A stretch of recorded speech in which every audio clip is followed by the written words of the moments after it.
Mr. Mo Kelly here at KFI AM 640. We're live everywhere on the iHeartRadio app. We got a big show for you. Lots of laughs, lots of fun.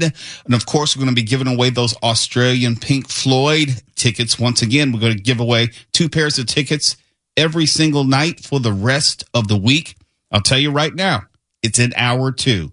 There you go. It's in hour 2. But I'm not going to tell you when in hour 2 we're giving away those 2 pairs of tickets. We're going to tell you about Metro buses. They're trying to change the news cycle. They're trying to change the headline in the story. As opposed to murder, death, kill on Metro, they want to talk about parking violations, where Metro buses will be soon automatically. You don't even need to be anywhere near your car. You could be shopping inside the mall, and you can be ticketed by a Metro bus that just goes past your car. We'll tell you about that next segment. And coyotes. You may remember I hate coyotes. In fact, I said if I saw one in the street and I had a chance to hit it with my car, I would. I got all sorts of hate mail from you. I don't know why. They're predators. They would harm small pets, small children, and now they're getting in on the crime. There's a coyote which broke into a Simi Valley man's house, tried to kill his pet. And I wonder if you still have sympathy for that coyote now. We'll talk about that. And I guess I told him so. I told him so. Remember the French pole vaulter with the pole? How he would probably get some sort of opportunity coming out of that? Well, I don't mean, because of that. Because of that. Yeah. Well, it's already on the table. Damn it. It's not on the table. It's they're laying it out. No, that's not it. No, not laying it out. They're putting it out there. No, not putting. No, not putting. They pulled out all the stuff. No, can't say that. Good evening, Mark. You're not going to help at all? Well, I'm looking up words in the English to French online dictionary, and you'd be surprised at how many words are just the same in French as they are in English, except for hog, which is pork. I'm not even going to ask. Out there? No, we did all that. All we know is Anthony Ammirati has an invitation to extend his. Damn it! Oh, not extend. Well, good news has come. Wow. We're going to talk about Anthony Ammirati, the French pole vaulter, later in the show, and when we figure out a better way to talk about it, then we'll communicate it to you. Got so much to talk about. So much. And let me just start right here. Mark, you told us yesterday, and Tuwala said yesterday, that there was some possibility, chance of rain. When I got up today and walked outside, I was getting ready to walk my dogs, and it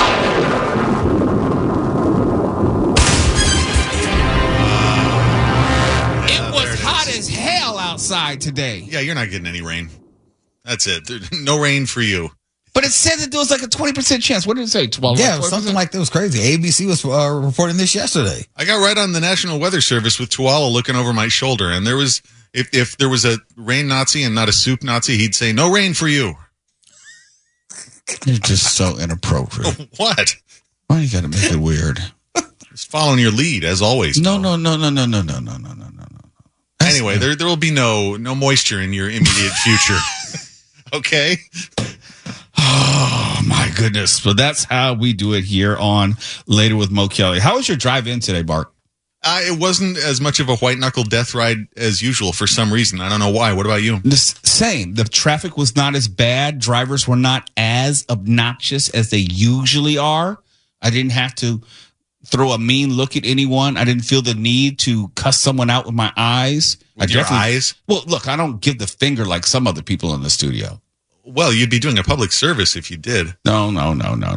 I'm too old to get in these situations with other drivers. I need to get to my job. I don't need any type of detours. I'm not going to pull over and pop the trunk like Tuwala would. Oh, I don't pull over. I just register my polite disapproval at their obnoxious and dangerous driving and then proceed on my own. There's no trunk. There's no fisticuffs. There's no like old, Marquis of Queensberry boxing going on. Nothing. I stay in the car. No one chases you? Not yet, but Really? now that you've said that, I'm a little worried.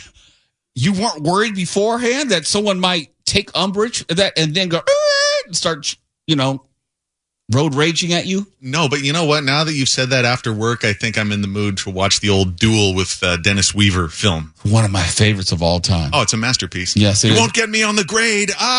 Wasn't that Steven Spielberg's first movie? One of them. His One of first, his early ones. His first was the Twilight or the Night Gallery film, I think, wasn't it? I don't know. It's early 70s, so it kind of runs together. Yeah, but it's definitely one of his early ones. Yeah. Twala, have you seen Duel? No. It's about this driver, Dennis Weaver. He stops at a truck stop or something, or a phone booth or something, and somehow pisses off this. He pisses off the truck driver by passing him. That's right, by passing him. Yeah. And then all of a sudden, it's an extended road rage movie. That's the only thing I can do to explain it. Uh-huh. And you never see the truck driver. You don't know the motivation. It's almost like it's supernatural after a certain point. It feels supernatural. Yeah, it could be. And the truck is really, with the sound effects, portrayed as a monster. And here's the weird thing. We saw this movie when we were kids. It was a TV movie back in the day. Sure was. But as we get older, more and more I identify with the trucker. Yeah, not me so much. I identify with Dennis Weaver. Perfect, then. Are you saying you want to run me down? I wouldn't want to take a trip to HR for saying something like that on the public's airwaves, so no. When we come back, we're going to talk about Metro and parking tickets. It's later with Mo Kelly, KFI AM 640 live everywhere in the iHeartRadio app. You're listening to Later with Mo Kelly on demand from KFI AM 640. And I've often complained about Metro, about the crime, about the unsanitary conditions, about the homelessness on Metro, about the utilization of ambassadors as opposed to an actual police force. Well, how are you going to pay for it, Mo? Well, here's how they're going to pay for it. Metro buses will soon begin automatically ticketing parking violators on 2 specific routes. You don't need to be aware of it. You don't need to be in your car. It will be automatic. The bus will just pass your car, recognize your license plate, and go, and then all of a sudden, a ticket will end up in the mail. The camera-based technology will be deployed on LA Metro buses in hopes of cracking down on those who block dedicated bus lanes and bus stops with their vehicles. According to Metro, this causes service disruptions and increases transit times.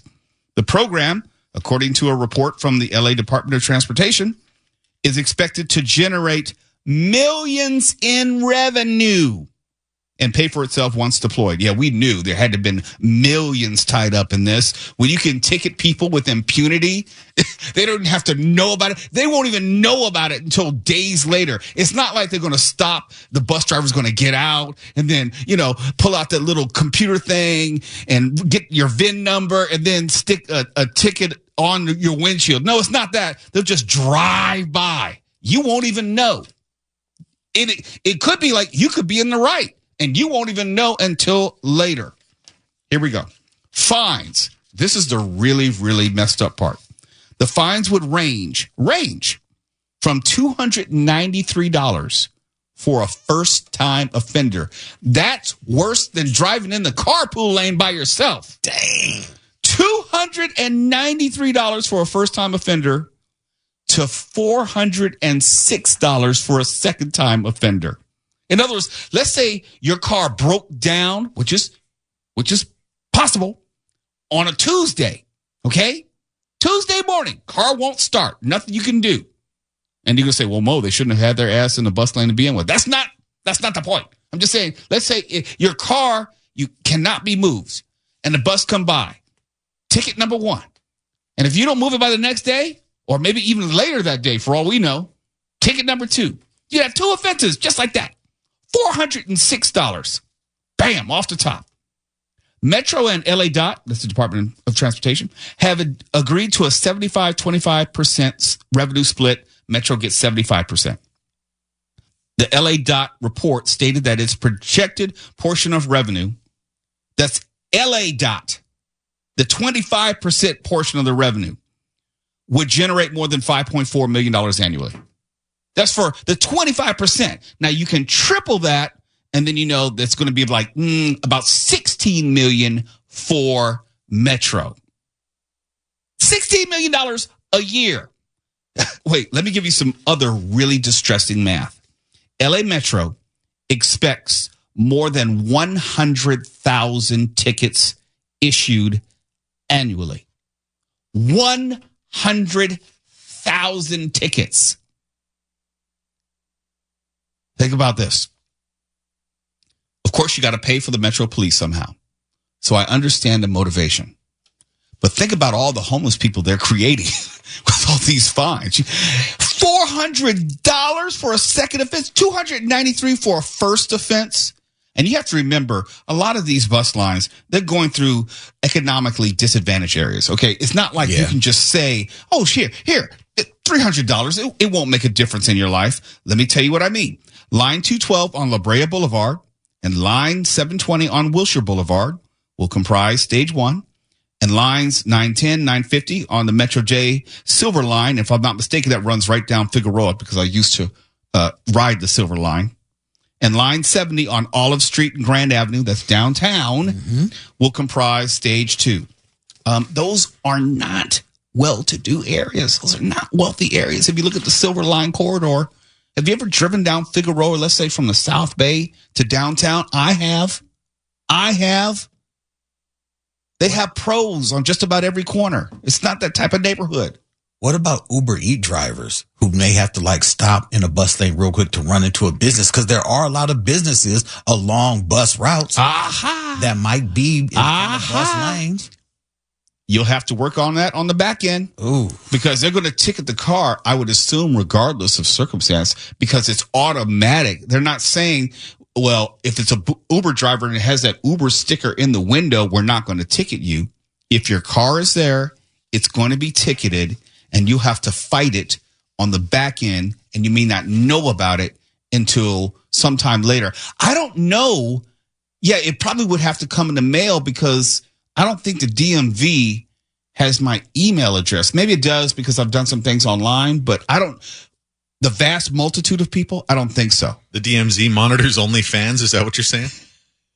No, I'm just saying, how would you get the ticket? Well, the technology is AI. So using AI and how they probably are able to find people, they probably have the AI programs go into the system and say, well, we'll find you. No, but see, the thing is, I'm just thinking as a lawyer, you have to make sure that it is sent to a location that is actually connected to me.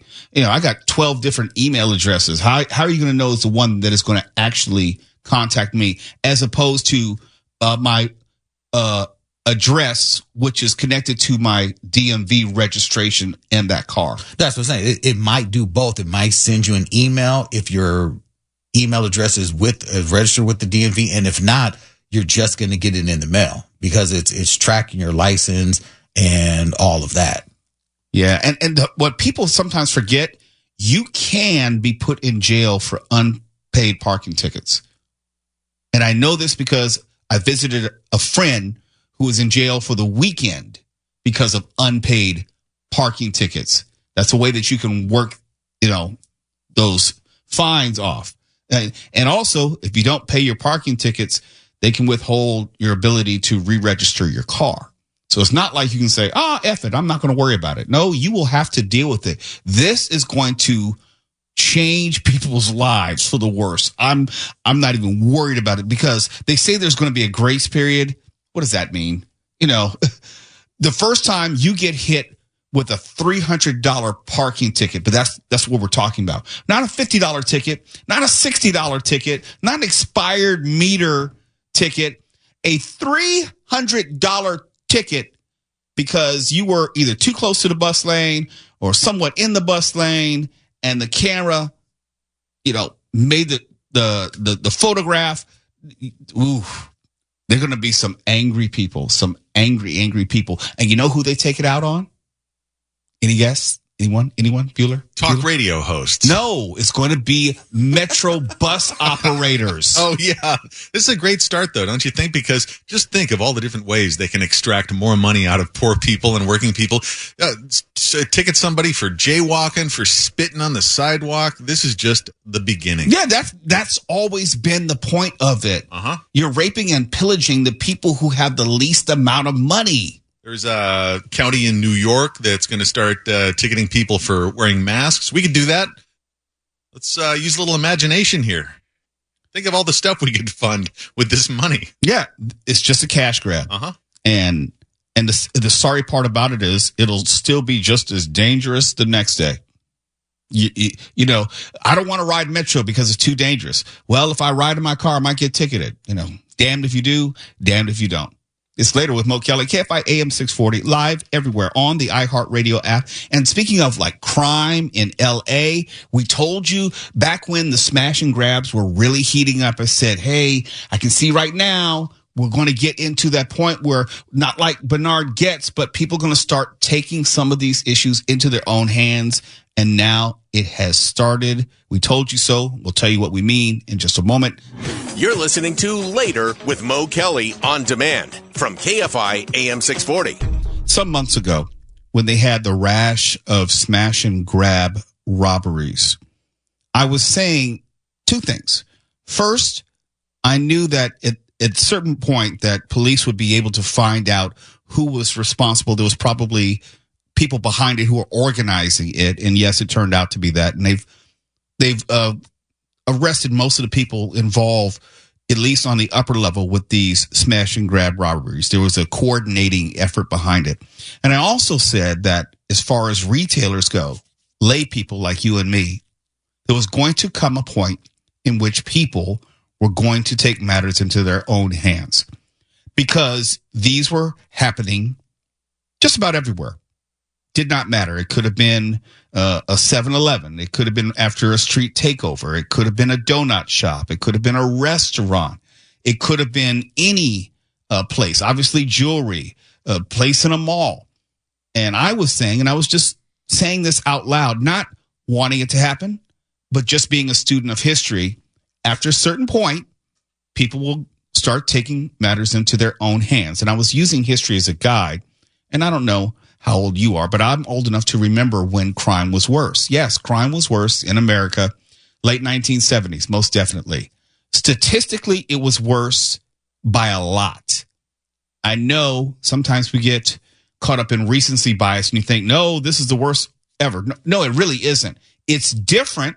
One, we have more cameras than ever before. We get to see everything. It's more brazen, where people are doing things like, oh my gosh, I can't believe they're doing this in broad daylight. But statistically, it pales in comparison to the 1970s and some of the 1980s. But I say that to say there's a historical precedent. And I said in so many words that people are going to start shooting. You know, you're going to rob the wrong folks and they're just going to shoot first and ask questions later. And I think we're there. You probably heard during the KFI news report, I think they've been talking about it today. Norwalk smoke shop owner shot and injured a suspect, one of three, after an attempted robbery. In other words, they were ready for him. They were waiting on him, and they got one of them. Actually, they got all three, but one was shot. The incident happened around 9 a.m. this morning at the Classic Tobacco Smoke Shop on Firestone.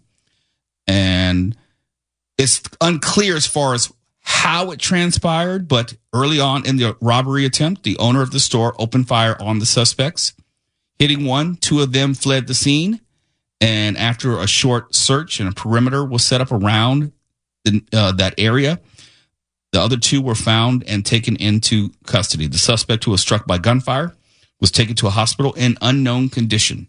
The shop owner was not injured.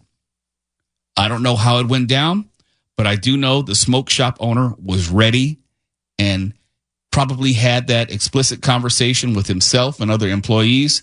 Just know if they try, they're going to catch something. It's on. You know, and I'm not asking for this. I'm not hoping for more of this.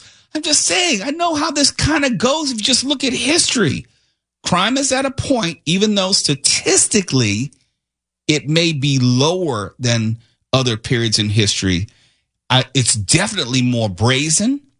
It's definitely more violent. I can't quantify it, but the eyeball tests, can affirm that. I'm quite sure there are a lot of crimes which are going on now that people aren't reporting because it depends on how severe it is. There've been times where people have broken in my car. I haven't gone to the police. It's like, for what? For why? They're not going to catch them. It's not going to help me replace the window, whatever. They're probably not even going to come out and make a report for some property damage, and you go on with your life. I'm quite sure there's a lot of that going on. And you heard about the rash of burglaries in Encino. Some would-be criminals are going to catch some lead. Trust and believe, all this that happened in Encino, someone is going to pull out a gun and say, not my house. And I talked about this with Tim Conway Jr. during Crosstalk. And these Encino burglaries, and you and I talked about this 12 off air. It's like, look, I'm not a criminal, but I think like a criminal. I don't believe that these burglaries are happening in a vacuum. I don't believe that these burglaries are happening as chance opportunities. This is someone who has some degree of inside knowledge. These houses have elaborate security systems, camera systems. Depending on the street and neighborhood, they have patrolling private security. For you to hit these houses in a small geographical area, you have to know something about something, and somebody is helping you out. Absolutely. There's no way that these specific houses in this community are just randomly being targeted. All of the areas of wealth in the valley, and you're just going after this one enclave? Nope. You're going after that enclave, and for the most part, when someone is or is not home. Someone is giving you some sort of reconnaissance information. Someone is casing the joint. Someone may even work for the security company. I don't even put it past that. Somebody knows something to give these burglaries the best chances at succeeding. I don't think that they're that good. I mean, from what we can see, it's not that elaborate. No. And for them to continuously get away with this, avoiding security systems, avoiding patrols, avoiding the police, avoiding everything, and just getting into these homes when people are for some reason or another not there, there's not that much criminal luck in the world. Not at all. And I'm going to tie that to this Norwalk smoke shop. Someone is going to catch some lead because now people are ready and waiting, and as best they can, they're prepared for this type of crime in broad daylight. Talked about how it's more brazen now. In broad daylight, everyone's going to make sure that their security systems are ready to go, and someone's just going to be home just waiting. And we know how it's going to turn out because history has shown us how it's turned out. Is there a political answer to this? Well, I'm quite sure someone would say, if you change the DA, all this will go away. I don't know about all that. It would be nice if you had someone who was tougher on crime, but I think that's an oversimplification of where we are as a society. Just putting away criminals doesn't address the element of people who are more willing to engage in this type of conduct than in previous years. It's more brazen for more reasons than just the DA. And we haven't had that discussion yet. It's later with Mo Kelly, KFI AM 640. We're live everywhere on the iHeartRadio app. And I got to remind you, sometime in the next hour, we're going to be giving away not one, but two pairs to the Australian Pink Floyd performance at the Orpheum next week, August 14th. And if you don't know, they've sold more than 5 million tickets to concerts all around the world, 35 different countries. The Australian Pink Floyd show, hailed as one of the most in-demand touring entities around the world. And we are giving out 2 pairs of tickets to their August 14th show. Each night this week, we gave out 2 pairs last night, and I know people went crazy to get those. And we're going to give away 2 pair tonight in the next hour. We know that you're going to go crazy for those. And if you can't wait for the chance to win tickets, you can buy them right now because this show will be sold out. They sell out all their shows. You go to Ticketmaster.com right now and look up the Orpheum Theater, their performance on August 14th. So when we come back, we're not going to give away the tickets. That's next hour.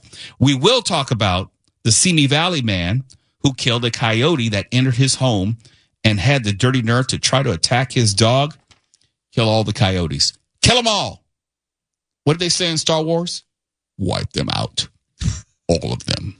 KFI AM 640. That was pretty good, though, Mark. You got to admit. What, now you're begging for praise for that? No. I'm not begging.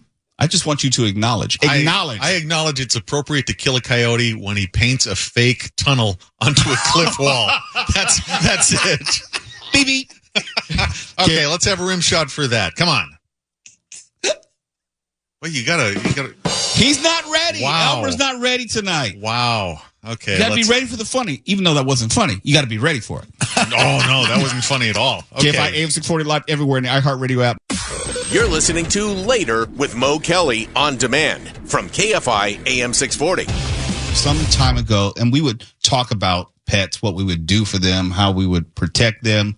And I think at one point, Twelve said, would you jump in if a bear had attacked him? I said, I think that's where I draw the line. You just have to chalk that up to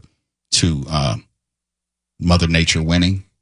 Just, it was fate, destiny. Because me intervening is not going to make any difference at that point. Why do all of us need to die? I'll miss you, Benson. Bye, Riley. Cats can take on bears. I just saw a cat scaring off a bear on Instagram last night. Well, cats are more vicious than dogs, by and large, except for, depending on the breed. And they got some claw work that most dogs don't have. Vastly superior animals. I don't know about all that. Yeah. I don't know about all that. And cute. I love it. Anyhow, I made a statement in a similar conversation where there are coyotes in my neighborhood. On my security system, I showed the videos like to Twal and others. We get coyotes in literal packs, talking like 3 at a time, running around at night. So they are a thing. They are a concern. And if you don't know, they're not pets. You're not to feed them. They're not domesticated. But they will go where food is or where they think food is. That could be trash cans. It could be small children. It could be small dogs. And I made it very clear. If I see a coyote in the street and I have a chance to hit it, I'm going to hit it. Okay? It's a threat to my dogs. I'm going to hit it. His ass should be on the sidewalk just like everyone else. It does not have the right of way. I got so much hate mail for that. People were really angry. How could you? How could you? It's one of God's creatures. It'll be one of God's dead creatures. If it strolls its ass into the street and I have a chance to get 50 points or, like double word score for whatever it is, whatever the point allocation is for hitting a coyote, I'm going to hit it. Why? Because it's one less coyote that could possibly harm my mini schnauzers, Benson and Riley. I mention all that because the Simi Valley man and his chihuahua, they're both recovering, thank goodness, after a coyote entered their home through the dog door. I have a dog door at my house, okay? So I relate to this story. This coyote went through the dog door and attacked the chihuahua until the man intervened and killed the coyote. And in the KTLA story, it's listed as a wild creature, which it is.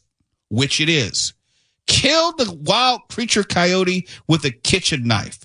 Now, I have some weapons around the house, non-lethal weapons inside the house for just such an occasion. Acme product? No. They're martial arts related. They would be perfect for clubbing a coyote over the head. Savage, brutal. We're talking about, castle doctrine. If the coyote were to come in the house, I'm killing it. And I'm not saying that for effect. I'm killing it because if it comes in a house, it's coming in to kill my dogs. That's the only reason why we come in. It's coming in looking for food, and it could probably smell either the dog food in the house or the dogs in the house. So it's coming in to kill them. I'm going to kill the coyote. But back to the story. Once the man came downstairs, he realized that a coyote was in his kitchen attacking the chihuahua. After his attempts to scare the coyote failed, I'm not trying to scare the coyote. I'm just trying to kill it. The man armed himself with a kitchen knife and stabbed the coyote several times and then followed it as it retreated to the bathroom. That's gangster. The coyote was bleeding and probably limping to the bathroom. And the man's just walking slowly behind him with the death march, watching him crawl, wait for him to get to the bathroom, probably turned in the light on for him so he could see what he was doing. Coyote was there. Stop, Aaron! Coyote's like struggling to breathe, gurgling from the blood in his lungs, and probably looked over and saw the man with the knife and said, "Uh-oh." Yes, I would have done the same thing, but I would not have tried to scare that coyote. I would have immediately engaged, because I've actually had this conversation with my wife in advance. If a coyote's in the house, this is what you do. This is placed by this door. That is placed by that door, and so forth. We've already had the conversation. If it happens in the backyard, this is what we're going to do. If it happens in the house, this is what we're going to do. I have no sympathy for any coyote. If I see a coyote in my neighborhood, in fact, whenever I walk my dogs, I usually walk with a danbong, which is a Korean short stick weapon, always. And of course, I could use it if there happened to be like a stray dog, which were to approach. But it's because the coyotes in my neighborhood, they come out in the daytime. They are not afraid of people. Because, one, they know, especially on Thursdays in my neighborhood, that's trash day, that there's a food source, which is out on the street. So they will try to rummage through garbage cans, and they know that they're small animals, and you can hear them at night, sometimes getting got, as they say. You can hear the whimpering and the coyotes with their whooping sound attacking other small animals. So this is something that's very real. And when I see in Simi Valley that a man did what you're supposed to do and protect your small dog, bravo. Next to bees, there's coyotes, except I don't have any fear of coyotes. Kill them all. Kill them dead. What, Twala? What's so funny? I'm not trying to be, there's nothing funny about this. Bees and coyotes? No. Coyotes, definitely. We need the bees. Yeah, you're like the John Wick of coyotes. Yeah. Okay, fine. Well, the earth will have to figure out some other way to pollinate and, find some ecological balance without the bees and coyotes. All right? We need the bees. Hey, a bee got in my car on the way to work. Did you wreck? No. When I got gas, got in the car, there's a bee in the car, and I thought about you as I was driving. I just rolled down all the windows while I was driving. I drove slower so the bee would be safe getting out. I wanted to be able to. I would have not started that engine. I would have pulled over immediately to the side of the road, opened all the windows, and got out the car and waited. That bee didn't do anything to me. That bee was just like, I don't give a damn. I'm not going to give it a chance. I need a little bit of AC real quick. Bee, coyote, dead. Oh, dead. Damn. What was it like? The Untouchables? Your family, dead. Everyone you know, dead. Everyone you love, dead. Killing them all. Wipe them out. All of them. KFI AM 640. We're live everywhere in the iHeartRadio app. Chock full of stimulating talk. KFI. And KOST HD2. Los Angeles, Orange County. Live every